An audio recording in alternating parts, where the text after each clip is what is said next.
আসসালামু আলাইকুম, ঈদ মোবারক। কোরবানি ঈদে সবার বাসায় কাজের ঝামেলা থাকে। সারা দিনের কাজের ঝামেলা শেষ করে শেষ বিকালে রেডি হয়ে গিয়েছিলাম নিজের পরিবারের সঙ্গে কিছু সুন্দর মুহূর্ত কাটানোর জন্য, একটু ঘুরতে বের হওয়ার জন্য। ছাদে গিয়ে প্রথমেই আমরা একটু মজা করছিল আমার সাথে, তাই আমি হাসছিলাম।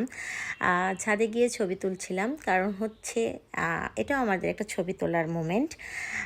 আলহামদুলিল্লাহ সময়টা সুন্দর গেছে। যদিও আমরা দূরে যেয়ে পৌঁছাইতে পারবো না, সন্ধ্যা হয়ে যাবে, তাই ছাদে কিছু পিকচার ক্যাপচার করে নিচ্ছিলাম, দেন আমরা ঘুরতে বের হই। এই যে আধো আধো সন্ধ্যা হয়ে গেছে বের হইতে হইতে, আর হচ্ছে বের হয়েই ভাবলাম আমরা আগে একটু আইসক্রিম খাবো, তাই পার্কের সামনে চলে গেলাম আমার ফেভারিট আইসক্রিম খাওয়ার জন্য। এখানে আমার ফেভারিট আইসক্রিমটা নিয়ে নেই, দুজনেই একই আইসক্রিম খেয়ে নেই। আমার খুব পছন্দের আইসক্রিমটা। আসলে কোরবানি ঈদে গরুর গোশ হেভি খাবারগুলো খাওয়ার পর আসলে বাইরে বেরিয়ে অন্য কিছু খাওয়ার মানসিকতা অবস্থা থাকে না। দেন আমরা খুব স্নিগ্ধ বাতাস হচ্ছিল, সেই সময়ে আমরা একটু পার্কে ঢুকলাম, হাঁটছিলাম। ওয়েদারটা খুব ভালো ছিল। তারপর হচ্ছে আমরা সিদ্ধান্ত নিলাম আমরা একটু বাইরে দূরে কোথাও যাব ঘুরতে, কফি খাওয়ার জন্য।